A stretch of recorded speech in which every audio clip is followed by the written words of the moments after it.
Yeah, bitch, I've been the man since 89. Came up out my mama with goals, I had to grind. Now it's mind over matter, pay niggas, no never mind.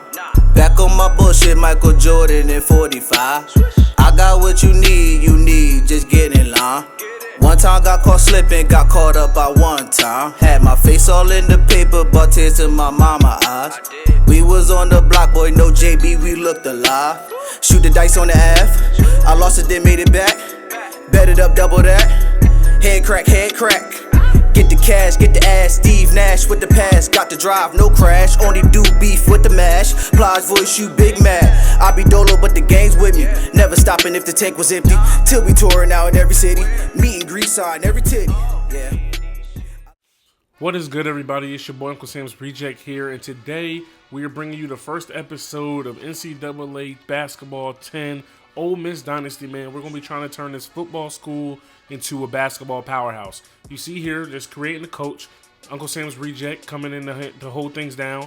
We are coach model 1, suit number 4. I like the, the light color suit with the different color jackets. Moving on here, since we are not going to be moving on to a different school, we are strictly trying to, turn Ole Miss into that basketball powerhouse. No new job offers. Coach firing off. We're going to be sticking with the school the whole entire way. We're going to be going with any team that we choose. We're going to be running an up-tempo, type offense. And then we're going to go to our roster. Now, they don't have this year's all the way updated roster. So I have last year's rosters with Trae Young and Colin Sexton and everything like that. But still better than rosters from 2009, you know what I'm saying? All right, man, so here we are now. Team selection, the team overview, Ole Miss Rebels. Oxford, Mississippi, SEC team. We play at Tad Smith Coliseum. 3-star team prestige, three-star school pride when it comes to basketball. All right, man, so here we are going over the Dynasty settings and everything like that. Dynasty live, and the max goes to 30. We're not going to make it 30 years, but we're going to go ahead and put it on that. Simulation injuries are on. Injury frequency is going to be on normal. Underclassmen being able to go pro, yes. Allow players to transfer, yes. It's going to suck if we lose one of our big time players. We're going to allow ourselves to customize the schedule. When we do game cast options, we want it to be on fast. Going over the rules, we're going to start off on 12-minute half lengths. I feel like that's going to be pretty fair. That's what I end up putting it on when I had the series on College Hoops 2K8.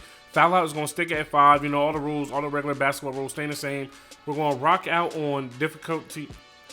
The difficulty level we're going to rock out on is all conference, 1 down from All-American. Haven't played this game much, since 2009. But if it ever gets to the point where we start dominating teams or it gets too easy, we will go ahead and bump it up to All-American. And then from all the regular base All-American, I have some sliders that should make things a little bit more difficult as well. We're going to go ahead and put auto subs on. Even though this team, I'm pretty sure they're not going to have the deepest of benches. So we're going to heavily rely on, our starters and maybe a 6th and 7th man. So everything for now there is going to stay on 50, user settings and everything. Like I said, if something seems to get too easy or not, we'll bump it up and adjust. All right, guys, so I don't know what happened here, but apparently my mic just stopped recording. So I'm going to be doing, the rest of the preseason post-production. But you see here, we got invited to the preseason NIT tip-off tournament. We're going to go ahead and accept that invitation.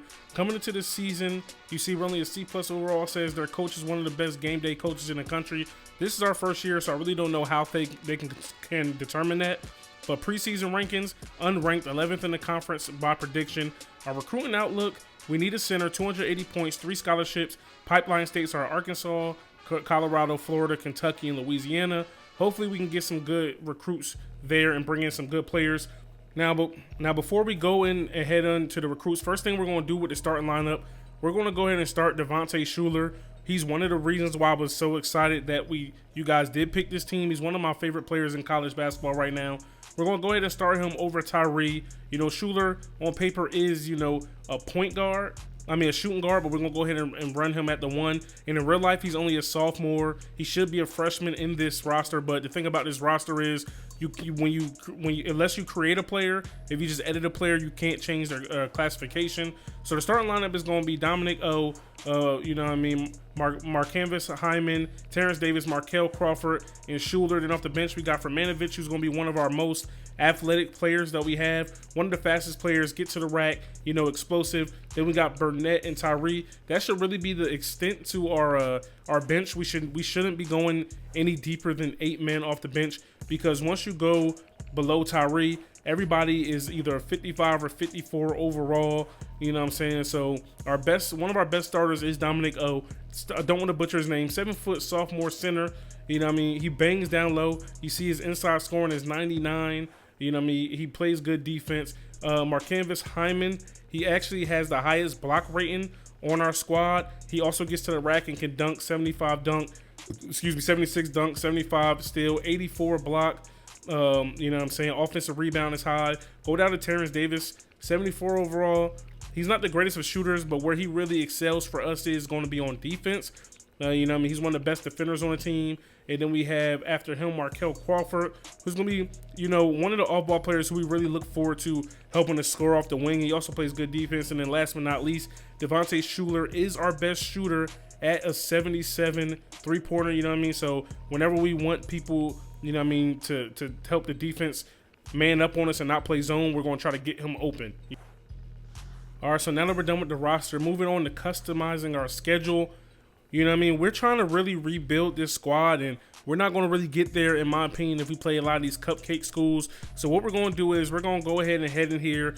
We're going to try to change our schedule around, trying to make it one of the harder schedules in the country. That way we can beat some of these ranked teams and, you know what I mean, really get up there in the top 25 rankings and really try to make some noise as we try to turn this program around. Scared money don't make money. So we play the lesser teams, you know what I mean? We're not going to be ready when it comes conference tourney time, conference schedule time, and March Madness time. All right, man. So now that we finished, you know, customizing the schedule, pretty tough schedule here. We got Georgia Tech, Oklahoma, and Kansas, Seton Hall, and Missouri. You know, 5 games in 5 days right off rip. We got Carolina, number 18 UConn, number 14 Minnesota, number 9 Duke, number 7 Kentucky, who's in our conference, and number 10 Tennessee, who's in our conference. And then a lot of other teams like Florida and stuff could possibly be ranked later on down in the season. So it's not going to ever get easy for us. We have a 5-star strength of schedule. You know what I mean? Games to watch. Both games against Mississippi State, Missouri, Kentucky, and Tennessee. All conference games, you know, that's what we really care about the most, winning our conference. So a lot of our out-of-conference games are just to get us ready for that, you know, kind of like tune-ups, but tough tune-ups. Now we're moving on to off-season training. For our backcourt, we want them to focus on shooting. You know what I mean? We want to stretch the defense out with our backcourt, being able to knock out threes and then defense. And then for our bigs, we want them to focus on defense and conditioning, because our bench isn't that deep. So as far as, you know, our bigs really getting a breather, it's not really going to be there. And then primarily we're going to focus on the starters, since we don't plan on going that deep on the bench anyway. We're going to go ahead and accept that. Then we're moving on to recruiting, going over to the ESPN Top 100. Of course, at least not yet. None of them are particularly interested in our school. We're known as a football school, but that's the whole point of this, man. We're trying to change ourselves into that basketball powerhouse where we can get those 5 stars and McDonald's All-Americans and Mr. Basketballs and all, you know, all state ESPN 100, you know what I mean, performers. But when they say we need a center, what we're going to focus on here, there's 2 7'3" centers. Height matters a lot. We want to help them, you know, shape our interior defense. We want to be able to shut down the paint. If you have 7'3" bigs down there, it's going to be tough for any school, you know, that plays against you to come down in the paint and really, you know, do damage to you by scoring with layups and dunks and stuff like that. Now here we are in season recruiting. We got a little bit of a short list, but we're going to go after the guys that really are interested in us. We're just reaching out, you know, looking at, you know, highlight tapes online, game film online, recruiting, sending out letters and welcome packages, and let them know that we are interested in them and that we want them to come to our school, come down here in Oxford, Mississippi, and help make a difference. All right, so now that we targeted everybody that we wanted to go after with our 3 scholarships, we got the 2 7'3" centers, a 6'11" power forward, and then we got a 6 foot 5'10" and 5'7" point guard. The 5'7" point guard, despite his height, is the highest rated of the 3 guards, number 400 nationally, 79th positionally, and but he's also the lowest he has the lowest interest of any recruit on our board. But you see here, man, now that we got all the preseason stuff out of the way, we have 5 games in 5 days: Georgia Tech, Oklahoma, Kansas, Seton Hall, Missouri. Then we start the NIT tournament, which could be Missouri, by the way, but not too sure yet. But nonetheless, we're starting off the season with a bang. It should be fun. You know what I mean? We also have North Carolina, UConn, and Gonzaga. Anybody that follows my channel a little bit knows how important Gonzaga is to this channel. You know what I mean? With the 2K8 college hoops series and everything like that. Then we have Boise State, Minnesota. We also have number 9 Duke. Then after that, we have a couple weeks off. We play Air Force. Then we head into the conference tournament, and to the conference schedule. And that's the most important part of the schedule, man. Like, we need to do well in the conference, and we need to, you know, win the conference tournament or just be ranked to head into the season. We got to play well, but I honestly don't, like, even if we make the tournament, I don't necessarily expect us to really go that deep in it yet. But we could shock the world. You know what I mean? That's what we're here for, turning this football school into a basketball powerhouse, man. So if you guys are excited for this series and, you know, are happy it's finally here, happy I brought college basketball back to the channel, stop and smash that like button. Hit me up in the comment section below. Subscribe if you're new. Once you subscribe, go ahead and hit the little bell. That way you get a notification every time I post a video. You won't miss none of this great series that's coming your way. The first game of the season will be coming out later on today, so stay tuned. It's your boy Uncle Sam's Reject, arcadegames.com. I'm out of here. Peace.